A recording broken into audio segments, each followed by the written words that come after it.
Now, the multi-crore IMA fraud case has turned lives of hundreds of investors upside down. Earlier in the day, several victims of the scam staged a protest at Freedom Park demanding that the probe into the scam be expedited. Investors also pleaded with the government to ensure that they get back their money at the earliest.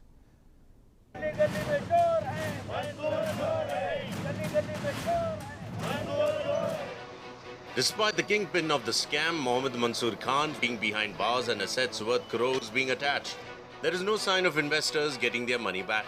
Hundreds of investors are struggling to make ends meet and are protesting to make their voices heard. When the IMA scam first broke out, it looked like just one of the many Ponzi scams. But as time passed, it snowballed into one of the biggest scams Karnataka has ever seen. More than 40,000 people came out alleging that IMA had duped them of their hard-earned money. And right now, we are here at Freedom Park. And despite Mansoor Khan being arrested, justice is still not in sight, and that is why IMA investors are now here at Freedom Park protesting, demanding for justice. Now, let's just take a look at what exactly they're demanding. They're demanding for justice. They're asking Mansoor Khan to be brought to justice. Let me just speak to one of the people here and ask them what exactly their demands are. So, ma'am, Mansoor Khan is arrested, but despite that, you are still protesting. What is the reason for that, ma'am? Because all are involved in this. I want my money back to soon as possible. I want to say the government, they should liquidate the money and give to the victims. I want my money back.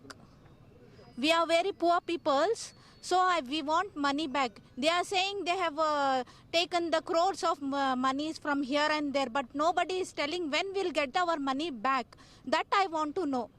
When the government is going to liquidate the money and liquidate the properties and gold and all, and giving the money to the poor investors. That's all.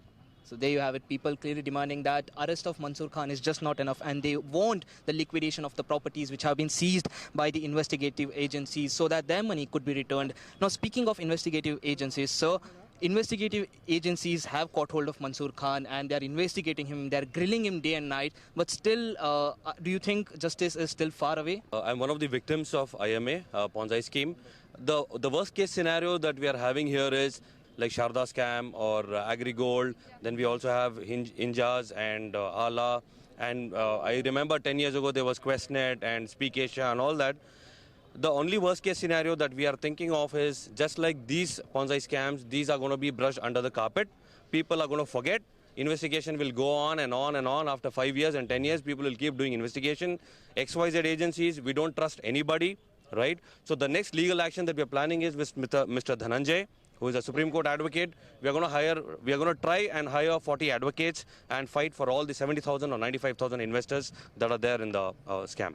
We want justice, actually. We want justice. And CBI are not giving any information, and they are not giving a particular number, the property which has been seized.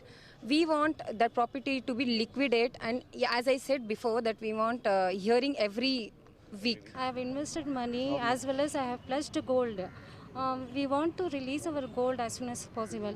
I am requesting CBI to release our pledged gold as soon as possible, because marriage has been stopped. My sister marriage has been stopped. So I am requesting CBI to release our gold which we have pledged. Many of the protesters even threatened of dire consequences if the government didn't help the victims recover their money soon. ನೋಡಿ, ನಮ್ಮ ಮಗಳದು ಮದುವೆ ದುಡ್ಡು ನಾನು ಹಾಕಿರೋದು, ಅದರದಲ್ಲಿ ನನ್ನ ಮಗಳಿಗೆ ಮದುವೆ ಮಾಡಬೇಕು, ಆ ದುಡ್ಡು ದಯವಿಟ್ಟು ನನಗೆ ಕೊಡಿಸಿ. ಇಲ್ಲಾಂದರೆ ಕೊಡಿಸಿಲ್ಲ ಅಂದರೆ ನೋಡಿ ಸ್ವಾಮಿ, ನಾನು ಓಪನ್ ನಿಮಗೆ ಹೇಳ್ತಾ ಇದ್ದೀನಿ, ನಾನು ಇದರಲ್ಲಿ ದುಡ್ಡು ಬಂದಲಿ ನಾನು ಹೋಗ್ಬಿಟ್ಟು ಸಾಯ್ಬಿಡ್ತೀನಿ, ಸರ್ಕಾರಕ್ಕೆ ನಾನು ಆರೋಪ ಹಾಕಿಸ್ತೀನಿ, ನಾನೇ ಸೂಸೈಡ್ ಮಾಡ್ಕೊತೀನಿ, ಬೇಡ ನಮಗೆ ಈ ಥರ ಜೀವನ ಅಂತ ಹೇಳಿ ಅಷ್ಟೇ. ನನಗಂದರೆ ಬೇಕಾದ ನನಗೆ ತೊಂದರೆ. ಮನೆಯಲ್ಲಿ ನೋಡಿದರೆ ಹೆಂಡತಿ ಮಕ್ಕಳು ಗುಡ್ಗುಡ್ಗುಡ ಅಂತ ನನ್ನ ಮೇಲೆ ಹೇಳ್ತದೆ, ದುಡ್ಡೆಲ್ಲ ಹೊಂಡೋಗ್ಬಿಟ್ಟಿದೆ, ಬೆಳಗ್ಗೆಯಿಂದ ಸಾಯಂಕಾಲ ಗಂಟೆ ಆಟೋ ಓಡಿಸ್ಬೇಕು, ಮನೆಗೆ ಹೋಗಿದರೆ ಊಟ ಕೊಡೋಲ್ಲ, ಏನಿಲ್ಲ ನಮಗೆ. ನನ್ನ ಮೇಲೆ ನನ್ನ ಮನೆಯಲ್ಲೇ ನನಗೆ ಟಾರ್ಚರ್ ಮಾಡ್ತಾರೆ ನಮ್ಮ ಹೆಂಡತಿ ಮಕ್ಕಳು. ದುಡ್ಡು ಹೋಗಿತ್ತು ನನ್ನ ಮೇಲೆ ಗುಡುಗುಡು ಅಂತ ಟಾರ್ಚರ್, ನಾನು ಎಲ್ಲಿ ಹೋಗಲಿ ಹೇಳಿ.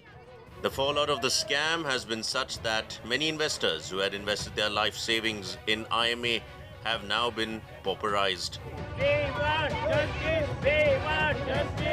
The IMA victims didn't belong to just the Muslim community. The scam has victimized many thousands cutting across religions. ಈ IMEನಲ್ಲಿ ಎಲ್ಲರೂ ಆಗ್ದಂಗೆ ನಾವು ನಮ್ಮ ಸ್ನೇಹಿತರ ಕಡೆಯಿಂದ ಗೊತ್ತಾಗಿ ನಾವು ಹೋಗಿ ಹಾಕಿದ್ವಿ, ಇನ್ವೆಸ್ಟ್ ಮಾಡಿದ್ದೀವಿ ಜಯನಗರ ಬ್ರಾಂಚಲ್ಲಿ ಮತ್ತು ಶಿವಾಜಿನಗರ ಬ್ರಾಂಚಲ್ಲಿ. ನನ್ನ ಕಡೆ ಫ್ರೆಂಡ್ಸ್ಗೂ ಹೇಳಿ ನಾನು ಹಾಕ್ಸಿದ್ದೀನಿ. ತುಂಬ ತೊಂದರೆ ಅನುಭವಿಸ್ತಾ ಒಂದು. Protesters also went to the anger at Muslim leaders deserting the victims when needed. Everyone present had a tale to tell, a tale of utter helplessness, a tale of hoping against hope that their hard-earned money would be returned back to them. PF का पैसा, मेहनत का पैसा 16 साल कमा को आज उनके हाथ को दे डाले हमें. अब जाको किसे पूछना. देखो आज कोर्ट को आओगे तो आना, हाँ जाओ को तो जाना. सामने हाँ हम भुक्के पैसे आको जब को कोर्ट में कल ही क्या भी हियरिंग नहीं हुआ वापस गए, फिर आ जाना. हम बच्चों को खाना पका सका नहीं, क्या भी नहीं. ऐसा भटक रही हमें देने के पैसे दे डाल को. अब कैसा हमें मांगना मालूम नहीं हो रहा. गवर्नमेंट जल्द से जल्द हमारा गरीबों का पैसा दिला सका करें. Earlier on, when the IMA scam broke out, Mansoor Khan was not traceable, and that was becoming a huge cause of concern for the IMA victims. But even after his arrest, still justice is still not in sight for these IMA victims, and all they want is their hard-earned money back, the money that they have saved for their children's marriages, for their educations, for reason. And the biggest dilemma here, the biggest cause of concern here is that most of the investors are from middle class and lower middle class families, and every penny that they had ever saved in their life, they had invested into IMA. And now with the IMA scam breaking out, they have lost everything that they had ever saved. With camera person Shekhar Ashish Parekh for News 9, Bengaluru.